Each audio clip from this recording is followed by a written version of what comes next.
You're listening to the Master Passive Income Podcast Network. Welcome to the Master Passive Income Show. My name is Dustin Heiner, and I'm here to help you get financial independence, create generational wealth, and afford anything you want in life by investing in real estate. And in today's show, I'm going to be showing you how you can invest in real estate, how to get started. This is part 2. If you didn't listen to part 1, go back and listen to last week's. But this is part 2, showing you how to invest in real estate and how to do it successfully. All right, let's start the show. Welcome to the Master Passive Income Podcast, where we talk about investing in real estate with a special focus on making enough money so you can quit your job and live the dream life. And now, here is your host, Dustin Heiner.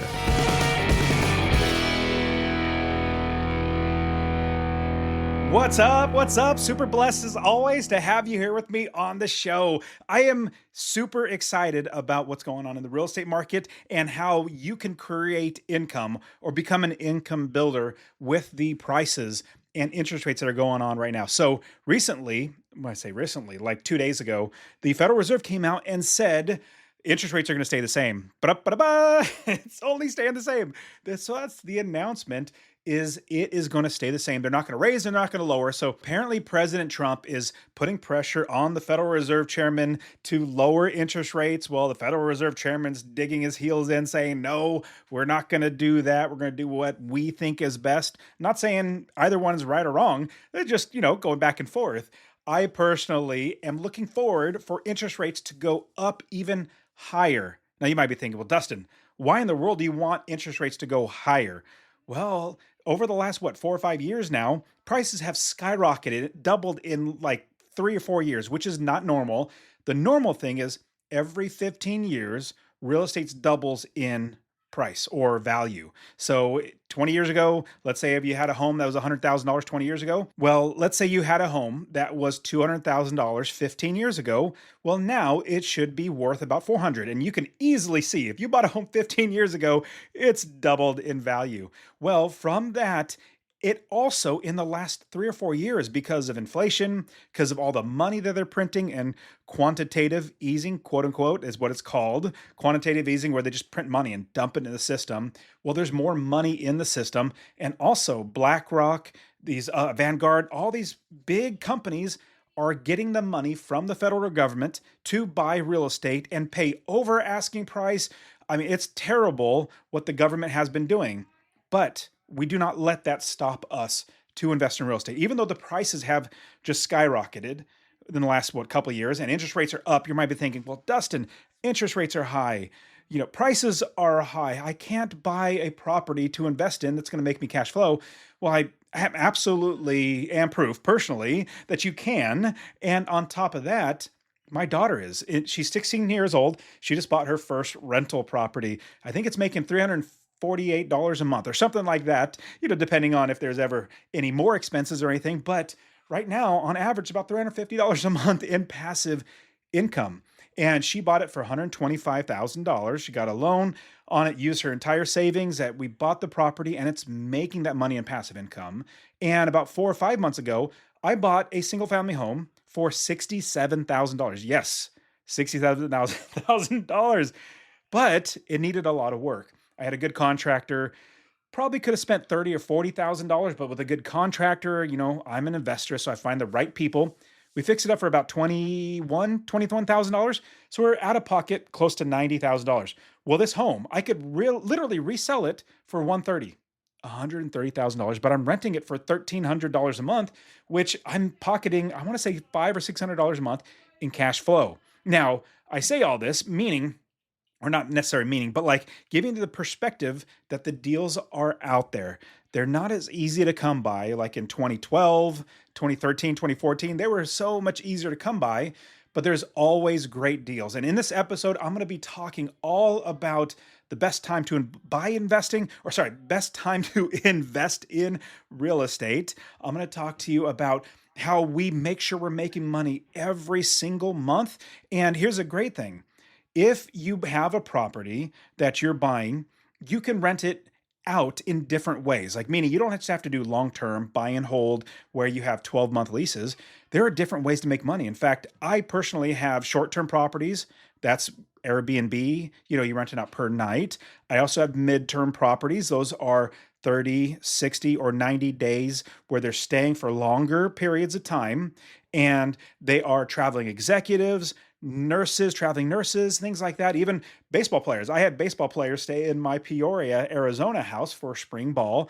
I want to say for 40 days, they paid like $4,800, almost $5,000 for 40 days. It's just amazing. And so we buy and hold is what we do. We buy a property, we hold onto it, and then we can give those to our kids. In fact, now I'm not buying properties for myself anymore that are the $125,000, $150,000 homes. I'm having and helping my kids to buy those, but I'm playing Monopoly. I'm now buying 300, 400, and plus $1,000 homes, doing midterm rentals on it, doing short-term rentals, even long-term if the market is going to be well enough to where I'm making money, because I'm playing Monopoly. I'm buying better properties. Now, the reason why I want interest rates to go up, the reason why is because I don't pay my interest. And like, obviously, I'm going to go into more in detail. I'm just going to give you a high-level overview of what we're talking about today. But when I buy one property, I don't pay my mortgage on any of my properties. I don't pay my taxes. I don't pay my insurance. I don't pay for repairs. I don't pay for my property managers or any of that stuff. No. I don't pay that. My tenants pay that. Now, it so happens that the money comes into me and then I go out and pay to my to all the bills, but I don't have to get a job to pay for all of these expenses. Interest rate. I make sure that the rents cover that mortgage payment. So I don't care if the interest rate is 9, 10%. Now, obviously, lower would be better, but as long as my numbers work, because remember, and I talked about this all the time last week, and if you haven't listened to last week's episode, we're building on, this is going to be a 3 or 4 week series on all this real estate investing, showing you how to do it literally from scratch.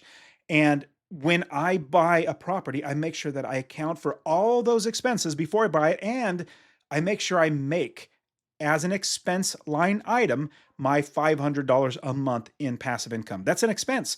It's not like I'm hoping to make money. Oh man, I'm getting a little deeper into this is more of I'm walking you through. I'm showing you, because the rest of the episode, I'm absolutely going to walk you through the rest of the process. All 3 or 4 of these episodes in this one series. It's going to be showing from beginning to end how to invest in real estate, but I'm getting you hopefully excited to show you that you can do it.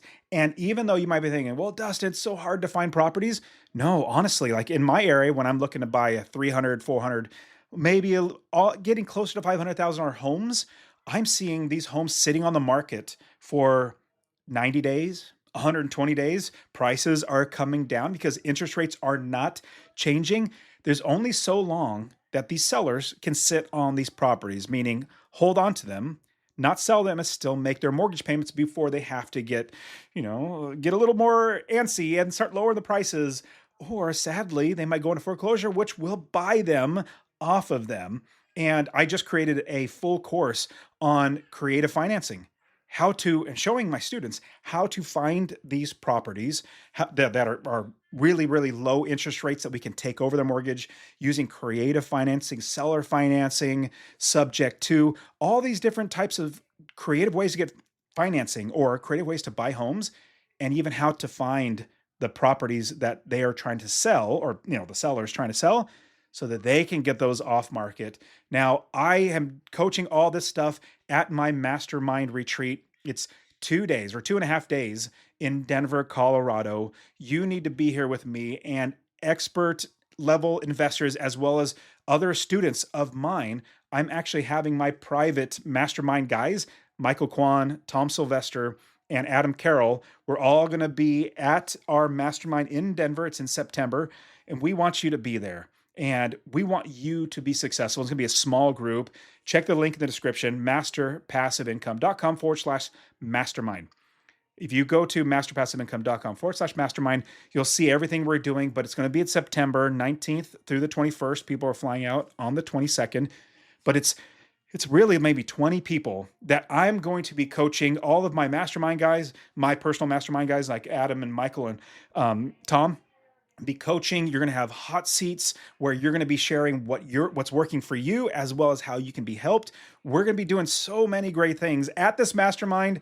You're going to be blown away. This is life-changing stuff. In fact, my life gets changed every single time that I go to my mastermind and do something like this with a retreat. This is, honestly, I don't know how many more times I'm ever going to be able to do this again, because I want to start a ranch and kind of, live off the land like the good Lord intended.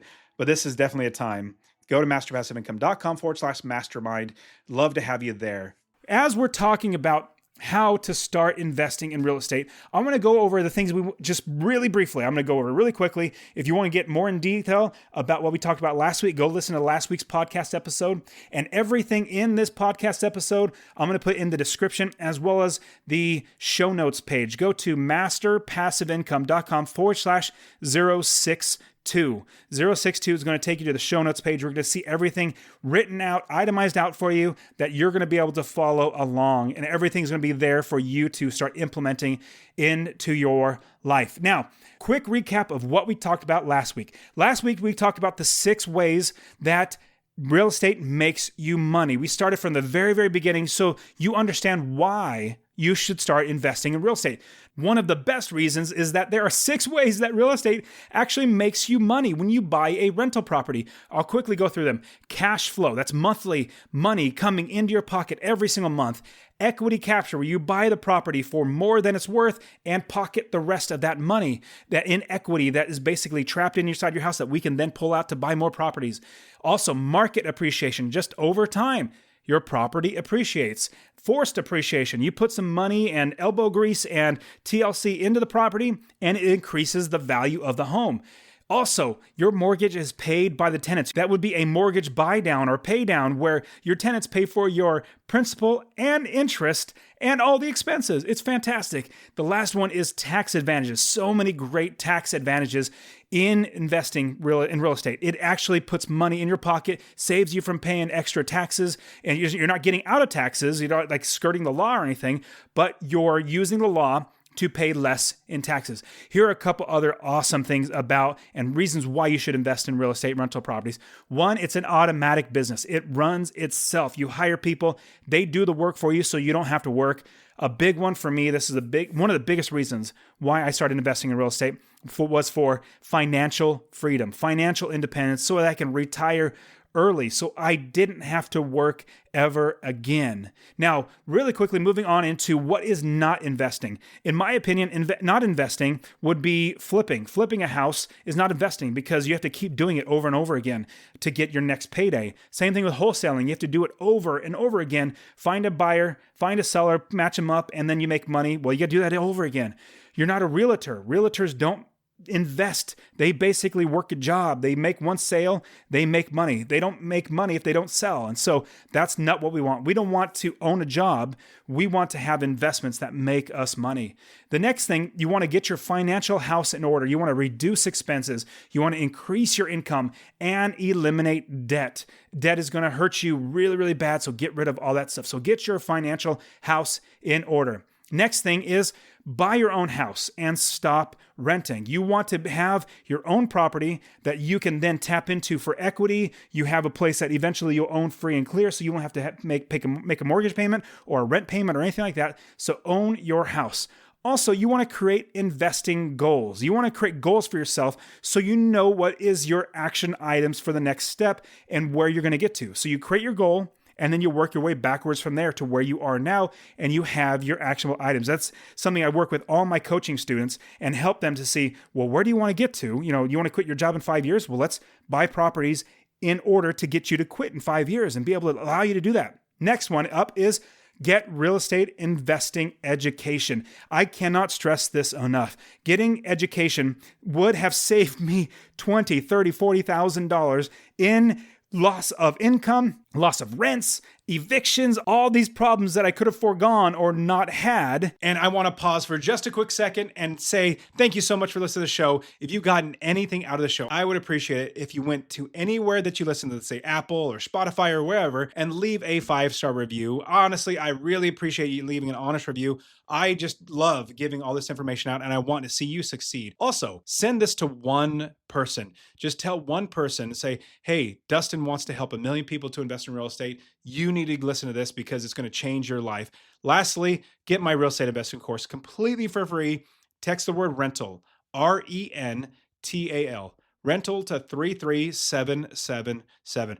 Rental to 33777. I'll literally give you my course showing you everything in the business so that you can become financially independent. Had I actually invested in education, so I want to encourage you that you need to get education. Keep listening to my podcast, read my books, go get my free book, and read all the articles that are on my site. If you want further education, I have that. Go to my site at the very, very top, look at courses, and it goes into coaching as well, so I can help you out there and more. Now let's get into what we're going to be talking about today to add on how to start investing in real estate. Now, the next step is to save for a down payment. A down payment on a property is going to allow you to buy a property for less than it's worth. When you get a mortgage, you're going to have to put money down, a down payment, a portion of the total purchase price. You're going to have to actually put as cash down. Now, there's many ways to come up with the cash for a down payment. There's many ways to have other people help you to make that money. So we need to look at every single way to save for a down payment. Now, I know if you're like me, you don't have much money. I did not have much money when I first got started. In fact, before I got married, I literally had zero in savings and I had credit card debt. Well, I didn't really have that much, maybe a couple $1,000s, but I would pay that off every single month. But when I got married, I didn't bring anything to savings. Praise the Lord, my wife had a little bit of savings. We got a little bit of money for the wedding, and then we saved more money. And I saved up enough money to eventually buy my first property. Now, when you're looking at what you're going to need for a down payment, because I get this question a lot from lots of people, how much should I have to start investing? What it really comes down to is what are your goals? And this is as I'm working with students, helping them understand that your goals dictate how much money you're going to need for a down payment, what type of properties you're going to buy, how fast you're going to buy them, and all that good stuff. And we'll get into that in a little bit. And I wanted to show you that in saving for a down payment, it really depends on your goals. If you want to buy higher priced homes, you're going to need a larger down payment. If you want to buy lesser priced homes, you're going to need a smaller down payment. And it really depends on what type of property you're going to buy because of what your goals are for your business. Now, in order to save for a down payment, there are many different ways. And this is why I talked about increasing your income and reducing your expenses, as well as eliminating debt. When you start knocking those out, you increase your ability to save money and you're able to start paying yourself first. This is something that I really want you to know and put it in your brain that you need to pay yourself first at minimum 10%. Now, if you're just getting started, pay yourself 5% or 1%. Just pay yourself something. And this is what I mean by pay yourself first. I know you might be thinking, well, my boss pays me or the company pays me, so I make money and so I'm getting paid first. Well, honestly, no. When you really break it all down, your money is basically already all spent. If you got a car payment, that money's already spent beforehand. Like you already have that debt that you got to pay off. If you have a rent or a mortgage, if you have a cell phone bill, if you have pay for internet for your house or cable TV or whatever type of expenses, even food, that is things that are going to be taking money out of your pocket, good or bad. It's just taking money out of your pocket that you cannot invest. When you pay yourself first, you are putting money into an account, a savings account that you can hopefully be earning interest. I'll give that to you in just a second.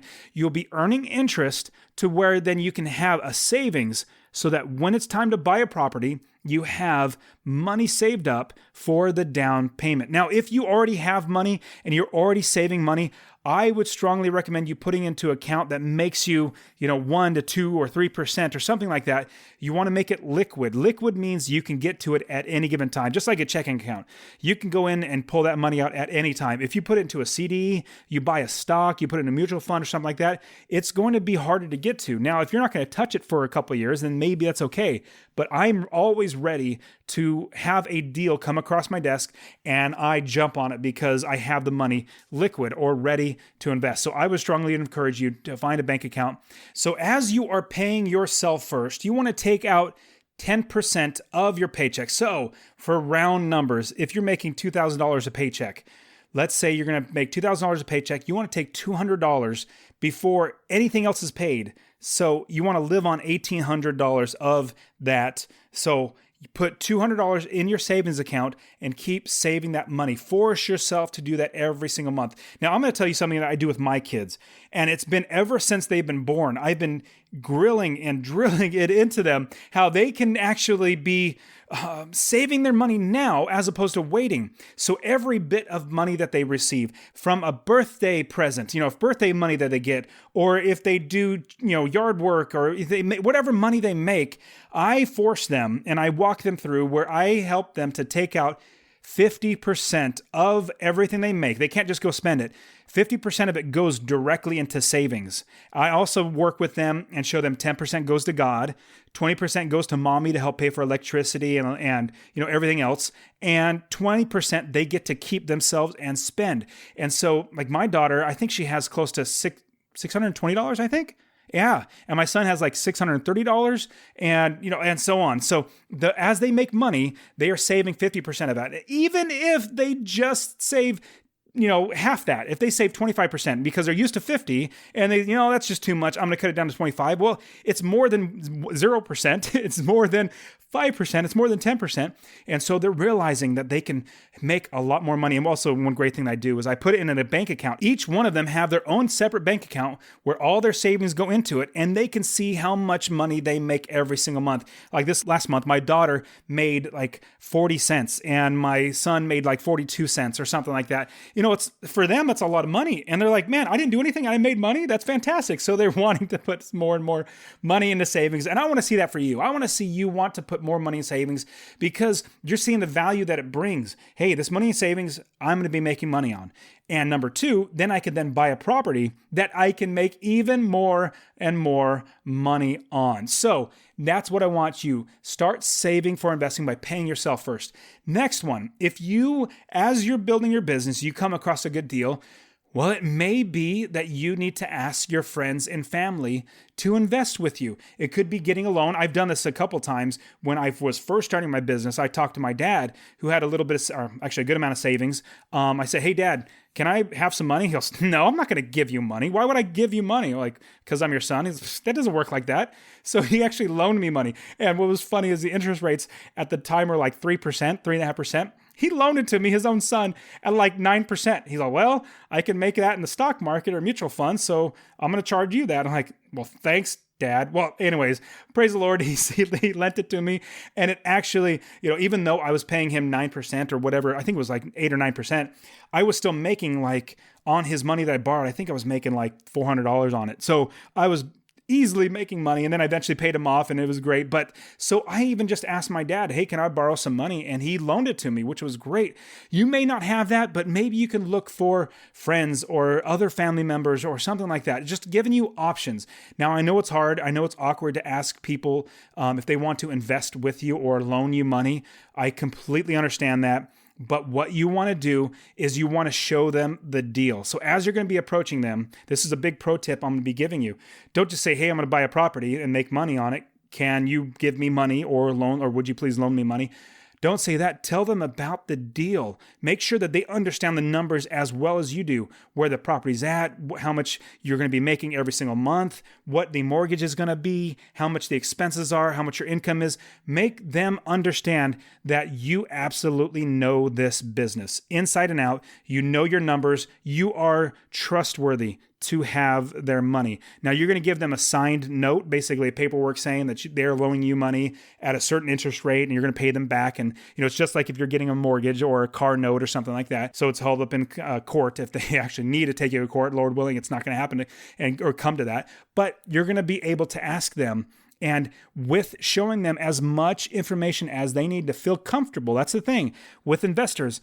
They, number one, want to feel comfortable that you are not going to lose their money. That's the first and foremost. They don't want to lose their money. The second thing is they want to make sure they're going to make money. So you got to make them feel comfortable and also show them how they're going to make money. All right, so that's when you're asking your friends and family to invest with you. I personally, this is just me, would recommend to not get partners. Don't like, hey, you be my partner and we'll split the money 50-50 or, all the total equity and how much money comes in. Like, I personally would not do that. This business is just fine if you can do it on your own. It's so much better if you do it on your own. I personally will never ever have a partner. I have people asking me all the time, "Hey, would you, partner in deals and or work with me and we'll partner?" Like, absolutely not. I have never had partners in my real estate business, and I will never have partners. I've had many partners in other businesses, and those don't go very well because you have 100% of liability, but you only get half of the profits. It's not worth it, in my opinion. And you can do this business without having a partner. So don't get a partner, just get investors or people that loan you money. And I'm going to re-say this one more time because it's very important. In getting your financial house in order, you need to cut your expenses and you also need to increase your income. You want to make sure that your money that is coming in your pocket is staying in your pocket, and then also put more money in your pocket. I gotta tell you that as you invest, you're gonna find that it is so much easier to buy properties when you have money. When you have money to buy properties, it's so much easier than trying to get, asking other people to give you money or getting a bigger loan than you could actually afford, your down payment. It's just so much easier when you have cash. And it's also so much easier to buy a property with all cash. As you build the business and you're able to scale the business even more, you'll be able to do the BRRRR refinance strategy. And here is how it's broken down. Basically, you buy the property, you rehab the property, you get it rented, then you refinance and pull all the money back out, and then you repeat the whole process. You do it all over again. I've done that so many times, and it has grown my business dramatically because I've used and recycled that money over and over again. So when you have cash, when you pay yourself first, when you increase your income and cut expenses, you have more money to invest, and it makes business so much easier. Now, one last one I'm going to give you is you can also, another way to do it, if you already have a home, you can refinance your property or get a home equity line of credit, pull money out of your home, like basically the equity, if the property is worth $200,000, but you only owe $100,000, that's $100,000 in equity. That's money that you can tap into to buy a property. Now, I've done that so many times where I pulled money out of my home, bought a rental property. Now, that increase in mortgage payment, because I took money out of my house, I bought one property with part of that money that paid for that increase in mortgage payment. Then I bought two more properties with the balance of that money, and then I made $250 or more for each of those properties. So I think I was pocketing like $600 after the whole deal of pulling money out, $600 or $700. It was every single time I do it. It's absolutely fantastic. So you can refinance and take money out of your home to use it for investing. Now, after you look at saving for a down payment, here's the next step that you're going to need to do. This is the process of getting started investing. You need to choose what type of properties you will invest in. Isn't that huge? I mean, it's very, very huge. You need to choose what type of property, because I get so many people asking me, well, where should I buy? What type of property should I buy? Is this a good property? Is that a good property? Well, it really depends on your goals and what you want to do with your business and how quickly you want to grow, how much debt and leverage you're able to, or like risk tolerance, how much you are willing to put on you in debt or leverage against a property, which remember your tenants are paying for. How much do you want to actually have in your name? So There's so many different things that we need to account for in figuring out what type of properties to choose. Now, with all my coaching students, I work through and help them to understand which properties are going to be the best that you want to pick for the goals that you've made for yourself. But here's a quick list that I'm going to walk through with you to show you what type of properties you might want to buy. Number one, you might want to go with lower priced homes, anything from $20,000 to $50,000. That's right. There are properties that are worth $20,000. You can pick them up for $20,000. Not saying you might want actually to own them, but there are properties for $20,000 up to $50,000, $60,000, $75,000. Those are lower priced homes. Now, more than likely, they're older homes. Their older homes have a lot more work and maintenance and repairs that are needed, deferred maintenance on the property. So you're going to be putting a little more money into it on a monthly or yearly basis than you would a brand new or a newer home. But a great thing is there is high cash flow on these lower priced homes because the prices are lower, rents are still adequately high. Like I'll give you an example. In the Midwest, you can probably buy a home for $25,000, $30,000, and it would make about $650 a month in rent.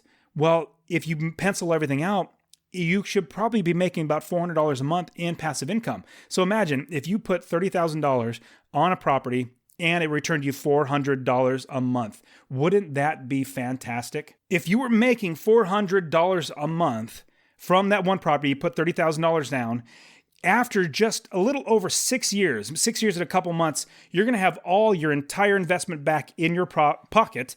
And then you are going to be making all that money is going to be profit and bonus money. So another 6 years, you're going to have $30,000 in your pocket. The prices of these homes are lower, but rents are higher, which is terrific. Now, there are some more downfalls, with other on top of having more maintenance and things that you're going to have on a monthly and yearly basis. Now, another thing is the type of clientele, the type of customers you're going to have are probably going to have a higher turnover of tenants. Like every once a year or a year and a half, or maybe even 6 months, a tenant might move out or they might get evicted. They might lose their job. Their boyfriend might break up to them or whatever it might be, and they're going to move out. So I've just found that with the lower priced homes, the clientele you're going to have are going to be a little more transient. They move a lot sooner, a lot faster. Now, I have definitely found ways to mitigate that, to make sure that you don't have people move out. We're screening tenants, finding the right tenants, making sure they have adequate credit and do background check and all that good stuff. So in these areas, though, you could potentially have a higher turnover of tenants. And a big one is that you want to make sure, and I'll be a huge pro tip, is background check every single person. In these lower priced homes, as well as the next ones, any priced homes, any type of home you rent out, make sure you run a background check and make the tenant pay for the background check. That's a huge pro tip I'm going to give you.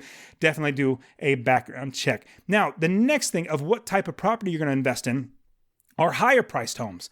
Higher priced homes are usually a little newer, better areas. You're going to have better clientele and people that are going to want to live in your properties. And so there's a difference in what you're going to be making though. So in the higher priced homes are usually newer. There's going to be a lower cash flow because the higher priced homes, more than likely, you're going to need to get a mortgage on the property. You're going to put a down payment. You're going to get a mortgage. Well, that mortgage, that's principal and interest, is going to have to get paid because you're not paying the property outright. But the great thing is your tenant is going to be paying the principal and interest and all the other expenses. So you don't have to worry about that necessarily. Now, with having that high mortgage or that mortgage in general, you're going to have less in cash flow. So I'm going to give you this huge pro tip. And I've said this many times. If you've been listening to the podcast at all, I say this all the time. You want to invest where you make a minimum of $250 every single month on every property. And I would say do not buy a property unless you are making $250 or more a month, because there are so many things that can happen in your property in 1 year that if you only make like $50 or $100 a month, your whole yearly profit could be eaten up. Like if a furnace goes out or a roof goes out or something like that, it's all going to be eaten up. And you want to make sure that you have adequate enough money coming in order to pay for it. Now, I know people are going to say, well, it's hard to find properties that make $250 a month. Yes, I know. If it were easy and if this whole business was easy, everybody would be doing it. I wouldn't need to do this podcast because it'd be like, hey, let's go see if I could find some sand and sell it to somebody. Well, let's just go to the beach, find some sand and sell it. If it was easy, everybody would be doing it. That's why it's hard, and that's why it's hard for us to find deals, but it's on us as investors to find those deals. And honestly, They're a lot easier when you know the tricks of the trade to actually do that. Okay, so with those higher priced homes, you have newer homes with lower cash flow, higher mortgage. You also have lower turnover of tenants, which are really, really good. You're going to have people who are going to stay there for 2 or 3 or more years. I have one property in Houston. Just like last week, I got a text from the tenant saying, "Hey, 2 years is up. Man, it's been that long. We got to renew the lease." And I'm like, "Oh, wow, that's great. Let's go ahead and renew the lease." And so 2 years went by so fast, and it's a newer, really, really nice home. And so I'm really glad that they're wanting to stay in there. Now, also with these higher priced homes, you're also going to have lower maintenance costs because they're newer homes, because there's less things that are getting older that are going to get broken or worn down or anything like that. So in choosing what type of homes and what type of properties you're going to go after, you have a lower priced home. You also have a high priced home, but there's also a middle of the road, like $100,000 homes that you can invest in. Those are usually pretty solid homes. You are going to get a mortgage, but they're not going to be a high price point mortgage, but you're going to have right in the middle there, like it's going to be not very, very new. It's going to be a little bit older. Your cash flow is going to be right around in the middle. Rents are still relatively high compared to how much you're buying it for. You're going to have a lower mortgage. You're also going to have a little bit higher cash flow than with the higher properties. You're going to have a middle of the road. Basically, everything's in the middle. I mean, it's really comes down to your tenants aren't going to move out as much. They're not going to stay as long. And so they're right in the middle. But the great thing is they're also very low maintenance because they're not that old of homes. Okay, now, next step that I'm going to give you is after you have basically yourself, like everything about you, the money situated, you're saving money, you're paying yourself first, you're cutting expenses, you know your goals, you know what type of properties you're going to buy. Once you've gone through everything we talked about in the last episode and this episode, now it's ready. Now you are ready to look at an area to invest in the country. Now, a lot of people would say, I can't buy rental properties. I live in LA and prices are ridiculous. I could buy a property for $600,000 and it rents for $2,000. There's no way I'm making money. I said, yes, you're absolutely right. That's why I moved out of California. I live in Phoenix now. Now, what I would suggest is looking in an area of the country where you can buy properties that are going to make you money. And here I'm going to give you a general area that you're going to be able to look for and be able to find a state, then find a city, then find a neighborhood and start buying. I would suggest looking in the Midwest to maybe the lower southern east, like down into Florida. There are some good areas. Now, there are some really rich and really expensive areas. Don't get me wrong. There's places you shouldn't buy. But you're going to find good properties, like right in the middle of the road, $100,000 to $120,000 homes. You're probably going to be able to make at least $250, maybe $300 a month on these properties. So look in the Midwest, on to the east. Don't go northeast like to Washington, D.C. and all that sort of stuff. Go down south, the Carolinas and Floridas. Look on that area. Those are some good places to start investing. Now, when you're finding an area of the country to invest in, there are many, many things you're going to be looking for. Many, many things like, what is the population like? Are there people in the area that are staying or are people leaving? Like, what's the migration habits? Are people leaving or are they staying? Are companies moving in? Are companies going out? Is it a state that is heavily regulated, where there's lots of laws and lots of taxes that people don't want to live there anymore? They're fleeing out of it. Like New York. So many people are moving from New York to Florida because probably weather, and that's probably one, but also taxes. Taxes are so ridiculously expensive in New York. Same thing like California. People are moving out of California into places like Nevada, Arizona, and Texas because taxes are so much cheaper. And so you want to find an area of the country that has a decent amount of, you want more net migration coming in as opposed to net migration going out. So that's one thing to look at. Another thing to look at is as you're honing down in the specific city, you want to find a city that has similar price points on all their properties in one area. So let me give you a reason why. Let's say you find a great property in a great area and you're like, man, this is a great property. Now, hold on, pause this. I'm not telling you not to buy it. I'm just giving you a little understanding that if you find one gem in the middle of nowhere, not nowhere, it's $1 million homes and you buy it for, $500,000, or they're $200,000 homes and you buy it for $100,000. Basically, you get a really, really good deal, but you can't find any other properties that are like it. You're going to be set up an entire business just for one property, which is a lot of work. Not saying don't do that. Don't hear what I'm not saying. I'm not saying don't do that. But what I want to encourage you to do is to find an area of the country where you can build a business. You can build it up from the ground up where people work for you, and then you can continually find more properties in that same area instead of trying to find a whole new state to invest in, whole new city to invest in, and a whole new property manager and get everything figured out which parts of the city are better to invest in. So what I'm saying is definitely go after those good deals, but as best you can, try to stay in areas that have similar properties that you can just keep buying more of that inventory. If you've listened to other podcasts where I talk about you set up your business just like a convenience store, and like one candy bar is like one property. It's one piece of inventory you put in your business. One property is one piece of inventory you put in your business. You want to continually have that business grow of inventory so more people can find you and pay you money to live in their property. Now, as you're finding another area to invest in, you want to look at crime and the areas of crime in the city that are bigger than others, worse than others. And here is the biggest thing, and I'm going to tell you, and I get a lot of students that say, hey, what about this property? And my first question is always, what did your property manager say about that property?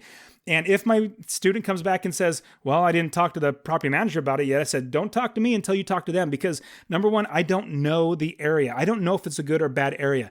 Number two, I don't know if that's a good or right amount of rent that you think you could charge for. It could be good, it could be wrong, or bad. It could be something where you're way overestimating. So anyways, talk to your property manager first. Now, here's a big tip. If your property manager says, well, I won't manage properties there because it's too hard or too rough of an area, too much crime or whatever, if they're not going to manage that property, you might want to think about not buying that property, because if nobody's going to manage it for you, and you're in another state and you're having somebody else manage it, well, if you can't have somebody manage it because it's in a rough area, then don't buy it, because it's not going to work out in your benefit. So talk to your property managers. That's the biggest key I'm going to give you. So as you're finding a new area of the country to invest, you want to be talking to property managers. I'll get into the next future episodes in this series. We're going to talk all about property managers and helping and building the business. So people help you build that business around you so that you can keep buying more inventory and putting it into your business. Now, another thing that you could be looking for is amenities and things that are going on in that area that you are investing. It could be like, hey, you're investing in Orlando, Florida, which is not a bad place to invest in. And there are plenty of attractions like Disney World, Busch Gardens, SeaWorld, all that great stuff. And people would actually come and visit. So you can potentially do an Airbnb where you are renting it out per day as opposed to per month, which is another great option. It's a whole nother business model, but you get my point. If you have a good area to invest where people want to live by, or it's in an area where they have big companies that need employees, like a GM plant or a Toyota plant where they actually make the Toyota cars, or whatever. You want to have a place where people want to live because there's business or there's attractions or there's something that's drawing people to actually live there. Now, I will say that you can find great areas all over the Midwest down into the southern, portion of America, getting down to Florida. And so be looking at all of these areas for these great ways and reasons why you should start investing in those cities. And this next point in where to look at in the country goes back to what we just talked about a few minutes ago, is the price point. What is your goal, which then translates into or goes into what type of price points you're going to have in your properties. And then that is what's going to dictate what you're looking for in a city. If you're looking for middle of the road, like $100,000 homes, well, if you're finding properties that are $20,000 homes, well, it doesn't really fit your goal. It might be a good area and it might be a great place to invest, but you just have to look into that. What are my goals? What are the type of properties that are going to help me get to my goal the fastest? And then where in the country do I find those properties and start honing down on those properties in those cities? So that's what I want to give you, is start looking at. Now, you might be asking me, well, Dustin, how do I actually find these properties? Well, a quick and easy one, I have Zillow.com is a great tool that I've used all the time. I even have a video that I created that I will show you and walk you through how to actually use Zillow and use my rental property cash flow calculator on my website to figure out if this property is a good property, how much money am I going to be making every single month, and basically run all the numbers for you. Okay, now today we've talked so much about how to start investing. Next week, we're going to pick it back up because there's so much more to discuss on how to start investing in real estate rental properties. Now get out there, get your free book. Go to masterpassiveincome.com/free book. I want to put that in your hands. I want you to change your life forever so you never have to work a job again. Wouldn't that be fantastic? Travel the world, do whatever you want, buy the things that you want instead of the things that you need, being able to not worry about bills anymore, take care of your family. I want that for you. So get my free book. Now, you guys are fantastic. Thank you so much for being here with me. I'll see you guys next week where we'll continue on how to start investing in real estate rental properties, and we will pick it back up next week. All right, guys, we'll see you next week. Take care of yourselves. See ya. And that is it for today. Go ahead and get my free real estate investing course. Text the word rental to 33777. RENTAL to 33777. You can also join my Real Estate Wealth Builders group coaching. Get all my courses. All right, guys, we'll see you in the next show. See ya.